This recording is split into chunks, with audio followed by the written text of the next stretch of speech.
Oi, tudo bem? Tô aqui no meu quarto dia de viagem, na frente do Louvre, aliás, entre o Louvre e a Tocha Olímpica.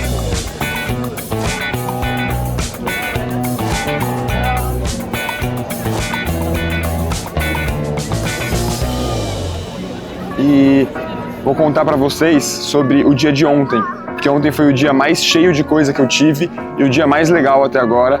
Eu vou fazer outros vídeos contando sobre outros temas, mas esse de hoje é especificamente como se fosse um vlog do meu dia.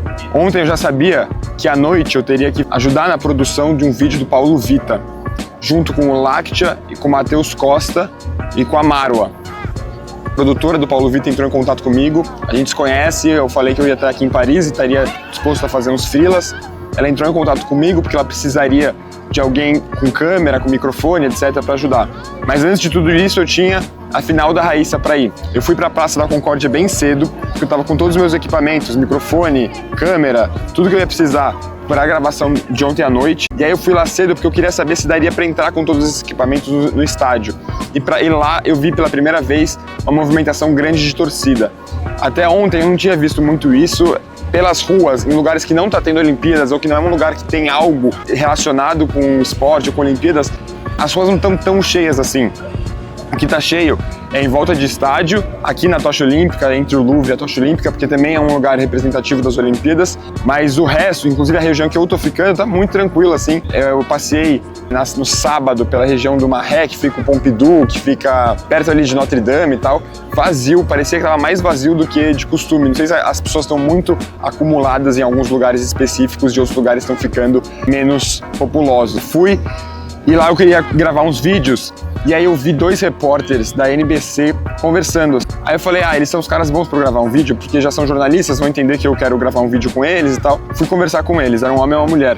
E aí a gente começou a conversar, eles ficaram um pouco compadecidos, porque eu tava sozinho fazendo tudo, com câmera, microfone e tal. E eles tinham uma puta equipe, né? Aí a repórter lá, ela falou que me ajudaria a gravar, que poderia segurar a câmera pra mim, etc. Aí eu não precisava disso. Mas eu precisava gravar um vídeo com eles que eu estou fazendo pro meu Reels, que, enfim, vai ser uma entrevista com os gringos perguntando sobre atletas e tal, brasileiros. E aí eu chamei eles para fazer essa entrevista e eu fiz com o cara, mostrei alguns atletas do Brasil lá para ele ver se ele sabia ou não quem era. E foi muito legal, depois a gente ficou conversando e aí cada um passando um pouco a experiência de como estava sendo e tal. Para a repórter, era a primeira Olimpíadas dela também, primeira vez que ela tinha saído dos Estados Unidos. E aí a gente ficou trocando ideia e aí ela gravou um vídeo comigo pro Instagram dela ou pro Instagram do jornal, eu não entendi direito. Ainda não foi ao ar, mas enfim, é uma entrevista que ela me pergunta sobre os Estados Unidos, sobre os atletas dos Estados Unidos. Então isso tá acontecendo assim, de tipo, você tá perto de lugares onde tem movimentação e ser um lugar muito fácil de você chegar em pessoas para conversar, porque todo mundo é gringo e todo mundo tá num clima de Olimpíadas, de conhecer gente, de... Enfim, minha amiga Nina, que ela já veio aqui para Paris durante a semana de moda aqui, ela falou uma coisa que parece muito que eu tô sentindo aqui, que é esses eventos grandes, eles dão uma sensação que é como se fosse um acampamento de adulto, assim. Então você reúne um monte de gente conhecida, famosa, gente que tem interesses em comum, gente que tá aqui para trabalhar, que tá aqui para produzir conteúdo. Você junta todo mundo de várias nacionalidades no mesmo lugar. Então é como se fosse um grande encontro de pessoas que têm algo relacionado, que é talvez a paixão por esporte, por viajar, enfim. Então essa sensação que dá. Depois que eu fui na final da Raíssa, eu encontrei, por exemplo, o Láctea na porta, o Fred dos Impedidos na porta, todo mundo ali. É como se fosse uma reunião mesmo de pessoas que têm interesses em comum. Fiz tudo isso, fui assistir a Raíssa e esse foi um dos momentos mais incríveis que eu já passei com o esporte, porque a vibe tava muito foda, assim. Eu acho que o skate, ele tem algo que outros esportes não têm, que é se levar menos a sério e no sentido mais positivo possível da palavra. Então, os skatistas, eles tratam a competição de uma forma diferente. Tem música durante as manobras. É um esporte cultural, então eles andam com roupas que tem a ver com ele. O clima não é um clima de rivalidade muito grande, é um clima de, tipo, todo mundo querer ver o outro performar, sabe? E óbvio que a gente tava torcendo pra Raíssa, e óbvio que a gente tava torcendo para as outras caírem quando era contra a Raíssa, mas o clima do estádio é diferente, por exemplo, de um estádio de futebol. E a Raíssa em si, ela é uma pessoa muito carismática, ela chama muito. E dava pra ver que ela tava nervosa durante a final, assim, pelo menos a sensação que dava era essa. tinha muito mais torcida brasileira do que de qualquer outra nacionalidade. E isso, toda vez que ela subia no skate, na hora de treinar, antes de começar, sempre a torcida gritando muito e gritando o nome dela, e dava pra ver que ela tava pegando um pouco essa pilha. A sensação que dava é que todos os olhos estavam voltados para ela e que ela precisaria performar porque era todo mundo olhando só para ela. E as outras não tinham essa pressão. E eu acho que isso explica um pouco como foi o resultado dela. Ela não foi super bem nas voltas, ela errou bastante nas manobras também. E aí isso só mostra a grandeza dela para fazer o que ela fez no final. Mas antes de falar sobre isso, queria contar um pouco como funciona o estádio lá. Você chega, isso eu não sabia que seria assim, e isso foi uma das coisas mais da horas que eu já vi num estádio. Você chega pra arquibancada, os skatistas estão logo na sua frente, principalmente na área que eu tava, que era atrás deles, eles estão ali, assim, dá pra encostar a mão neles se quiser. Que é o lugar onde fica as pessoas com deficiência, onde tem as cadeiras para as pessoas com deficiência. Só que esse lugar é grande, então tem vários lugares que não tem ninguém sentado, ninguém cadeirante, enfim, ninguém com deficiência ali, que dá pra ficar. E aí toda hora os seguranças ficam tirando você de lá. Mas eles não aguentam ficar tirando tanta gente de lá, então uma hora eles só cansam. Então dava pra ficar ali, principalmente vendo eles treinando, por muito tempo. Eu fui subir no meu lugar, subi lá, a gente começou a ver a Raíssa. Mais pra frente eu vi que tinha umas pessoas ali embaixo. Eu falei, vou lá também. Eu desci, eu fiquei do lado dela. Fiquei do lado de todas as skatistas, consegui tirar umas fotos muito legais, consegui filmar. Então assim, eu acho que é disso que eu falo um pouco também quando eu falo que o skate é um ambiente menos hostil, um ambiente mais amigável. Porque a sensação que dá é que eles não têm medo da torcida, eles querem a torcida ali, a torcida encostada, sabe? E isso é uma sensação muito legal, porque parece que você faz parte do negócio. Voltando um pouco sobre a Raíssa, ela não começou bem, nem nas eliminatórias ela tinha ido muito bem. A gente percebia que ela estava nervosa, lá do estádio é um pouco mais difícil de saber exatamente que nota que ela precisa. Não, mostra assim, que nota ela precisa para chegar em primeiro, só que às vezes a nota que ela precisa para chegar em primeiro é muito alta, e aí você não sabe que nota ela precisa para chegar no bronze, por exemplo. Então eu, pelo menos, fiquei um pouco perdido de se ainda dava para ela ganhar alguma medalha ou não quando ela foi para a última manobra. E aí, logo em seguida, da penúltima manobra dela, que ela tinha errado, tinha tirado 0, ela vai abraçar. Eu acho que é o técnico, a treinadora, ou a mãe, enfim. É um homem e uma mulher que estavam ali do lado. E o abraço que eles dão nela não é muito um abraço de incentivo. Me pareceu um abraço meio de carinho, assim. Tem um abraço menos profissional e mais carinhoso mesmo.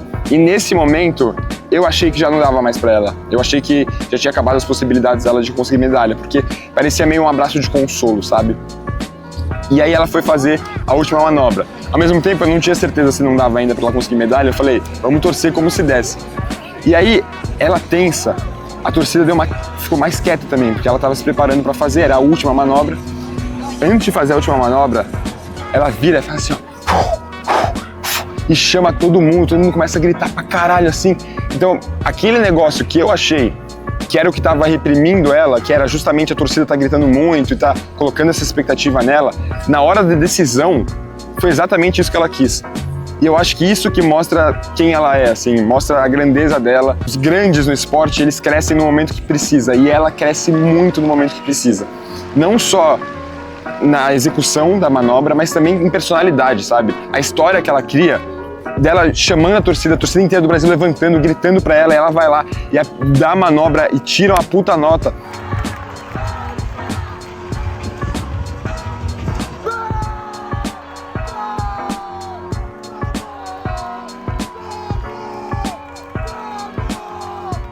E consegue chegar em terceiro, mesmo numa circunstância muito difícil que ela estava. Medalha de bronze, bronze medalist, Raíssa Leal. Foi muito foda, eu fiquei arrepiado várias vezes. Eu não sou muito de me emocionar de verdade, assim, né, de ficar, com vontade de chorar com essas coisas, mas eu fiquei com vontade de chorar. E eu nem sei porquê, mas eu tava cheio de emoção, assim, do lugar que eu tô, fazendo uma viagem sozinho, eu chegar, ver essa menina destruindo no skate, lidando com o psicológico, foi muito foda. E logo em seguida, depois disso, eu saí pra vir gravar. A gente veio gravar aqui, do lado do Louvre. E pra mim também isso era um desafio, porque eu não faço esse tipo de produção. Eu tenho uma câmera que eu acabei de comprar há pouco tempo, eu tenho meu podcast, mas não sou eu que filmo o meu podcast. Eu comecei a aprender sobre câmera pra essa viagem. Então, comprei microfone pra essa viagem, comprei um tripé, que a minha câmera tá aí para essa viagem, e comecei a aprender como mexer numa câmera, só que é complexo o negócio. Esse mundo de filmagem, de filmmaking, de câmera não é muito simples e eu tô aprendendo ainda. Eu achei que eu só precisaria fazer o áudio. Cheguei aqui, eles também pediram para fazer câmera, mas aí foi muito legal, porque a gente tava aqui, tava passando muita gente, muito brasileiro parando para falar com eles, com o Lactia, com o Matheus Costa, com todos eles, e eu conhecer eles foi muito legal. Foi muito legal conhecer o Paulo Vita. Ele é um cara super acessível, super gente boa, me deixou muito confortável, muito tranquilo de fazer o trabalho. No final, eu fiquei responsável por 2 câmeras, tinha um outro câmera, o Daniel, também, que me ajudou bastante. Aliás, eu ajudei ele, né, mas ele me ajudou, assim, a me dando dicas de como fazer com a minha câmera e tal. E eu ajudei ele porque, assim, ele era o principal, né, eu tava só como assistente ali. E a gente filmou, deu mais de 1 hora, acho que deu 1 hora de gravação, mais ou menos. Vai sair no YouTube aí, depois vocês veem. Talvez já tenha saído até, acho que vai sair na quinta-feira.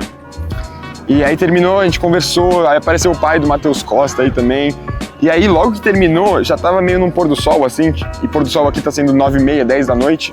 E ali onde tá a tocha olímpica, ela sobe durante o pôr do sol. Então, terminou, a gente começou a guardar tudo, tipo, pô, eu tava estressado porque pode dar problema na câmera, pode dar problema na bateria, pode dar problema no microfone, então, pô, eu fiquei tenso durante esse momento todo, assim. Aí termina, tem um pôr do sol ali, e a tocha começa a subir, tem um cara tocando Coldplay, e todo mundo aplaudindo, e tipo, todo mundo com celular, parecia um show, assim, todo mundo com celular. E aí eu comecei a, sei lá, me dar conta de onde eu tava, assim, do que eu tô fazendo. Isso foi muito foda, assim, de perceber que, porra, é uma viagem muito foda que eu tô fazendo, eu tô seguindo uma vontade minha de trabalhar com isso, tô tentando fazer com que eu consiga tirar o máximo dessa viagem, produzir o máximo de conteúdo possível, do melhor jeito possível. E do mesmo jeito que eu tô aprendendo a lidar com câmera, tô aprendendo a lidar com microfone, com tudo, também tô aprendendo a lidar com isso de falar com câmera, tô aprendendo a procurar pauta para falar. Esse trabalho de jornalista, na minha cabeça, eu nunca tinha pensado 100% de como era chegar para fazer uma cobertura de umas Olimpíadas ou de um evento como esse. E agora fazendo, eu percebo que tem um mundo para você falar e ao mesmo tempo você pode ter 0 ideias. Você pode falar sobre absolutamente tudo e tudo pode ser muito irrelevante, muito chato. Então é muito difícil achar a pauta certa, achar um assunto que seja interessante, que você também consiga falar bem sobre ele.